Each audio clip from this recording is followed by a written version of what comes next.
नमस्कार दोस्तों, आज हम लेकर आए हैं आपके लिए एक नई कथा, रामायण की रचना।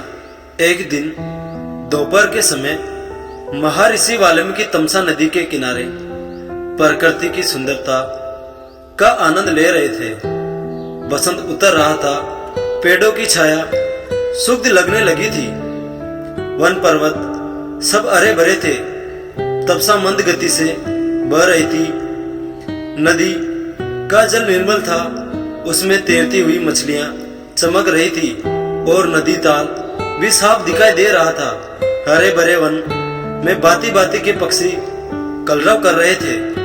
नदी के किनारे लंबी चोंच वाले चटकीले रंग के पक्षी एक पात में ध्यान लगाए बैठे थे।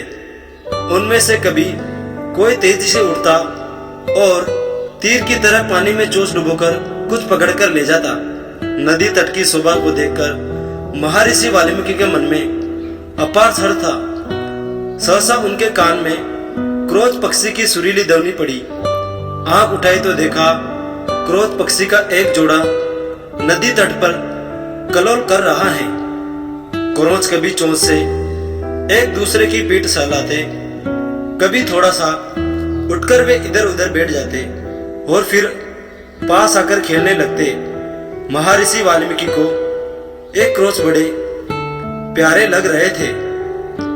इतने में नर क्रोच को निषाद का तीर कहीं से आकर लगा और वह गिरकर चटपटाने लगा। पति की यह दशा देखकर क्रोच बड़े करुण स्वर में रोने लगी। क्रोच मिथुन की यह दशा देखकर ऋषि का हृदय करुणा से भर गया। वे शोक सागर में डूब गए। उनके हृदय की करुणा एक श्लोक में फूट पड़ी। हे निषाद, तू बहुत दिन तक प्रतिष्ठित न रह सकेगा, क्योंकि तूने क्रोध के जोड़े में से प्रेम मगन नर पक्षी को मार डाला है।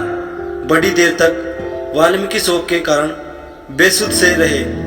जब वे स्थिर चित हुए तब अपने प्रिय शिष्य भारद्वाज से बोले, भारद्वाज, मेरे शोक पीड़ित हृदय से वीणा के लय में गाने योग्य 4 पदों और समान अक्षरों का यह वचन अनायास ही निकला है। मेरा मन कह रहा है अवश्य ही यह प्रसिद्ध होगा। भारद्वाज ने यह श्लोक कठार्ग कर लिया और गुरु को सुनाया। इसे सुनकर वाल्मीकि बड़े प्रसन्न हुए।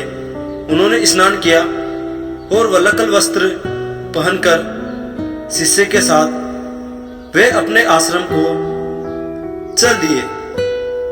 मार्ग में भी वाल्मीकि मां निषेध गुनगुनाते चले जाते थे। उनका ध्यान श्लोक के अर्थ पर गया।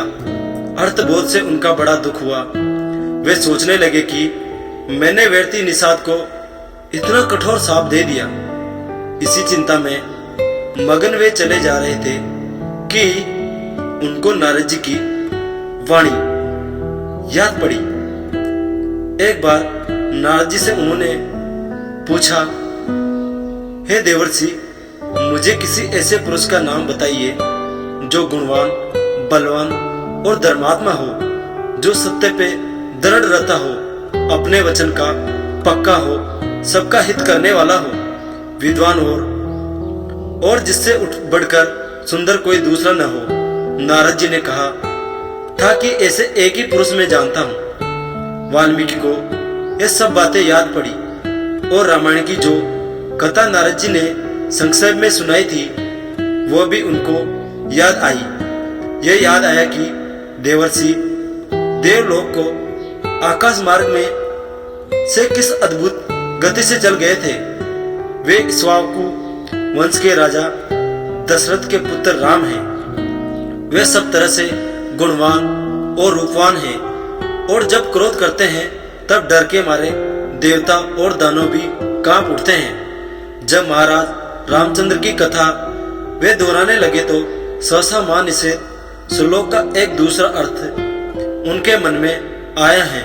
माधव रामचंद्र, तू अनेक वर्ष तक राज करेगा, क्योंकि तूने मंदोदरी रावण जोड़े में से कान पीड़ित रावण को मार डाला है। यह अर्थ मन में आते ही उनकी चिंता मिट गई, परंतु मां निषेध श्लोक उनके मन से निकल ही नहीं रहा था। वे उसे प्राय गुनगुना रहे थे। एक दिन वाल्मीकि जब ध्यान में बैठे हुए मां निषेध गुनगुना रहे थे, सृष्टि के रचयिता ब्रह्मा जी ने उनको दर्शन दिए। ब्रह्मा जी बोले, ऋषिवर, मेरी इच्छा से ये वाणी अनायास आपके मुंह से निकली है और श्लोक के रूप में इसलिए निकली है कि आप अनुष्टुप छंदा में महाराज रामचंद्र के संपूर्ण चरित्र का वर्णन कीजिए।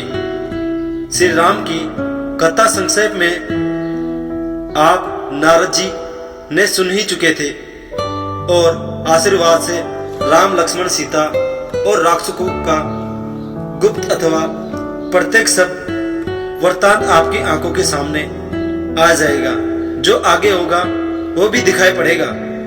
अतः जो आप लिखेंगे वह व्यर्थ और सत्य होगा। इस प्रकार आपकी लिखी हुई रामायण इस श्लोक में अमर हो जाएगी। इतना कहकर ब्रह्मा जी अंतर्धान हो गए। वाल्मीकि श्लोक में श्री राम के चरित्र का वर्णन करने लगे। सब श्लोक मधुर और सुंदर थे। उनका अर्थ समझने में भी कोई कठिनाई नहीं होती थी। उनके सामने राम, लक्ष्मण, सीता, दशरथ और दशरथ की रानियां का हंसना, बोलना, चलना फिरना प्रत्यक्ष हो गया और वे बिना रुके रामायण की कथा लिखते रहे। 24,000 श्लोक में उन्होंने पूरी रामायण लिख डाली। तो दोस्तों, अगर आपको यह कथा अच्छी लगी हो तो हमारे चैनल को सब्सक्राइब करो और बेल आइकन पर क्लिक करो ताकि हमारे आने वाली सबसे पहली कथा आप ही को मिले। तो मिलते हैं हम रामायण की कथा के नेक्स्ट एपिसोड में।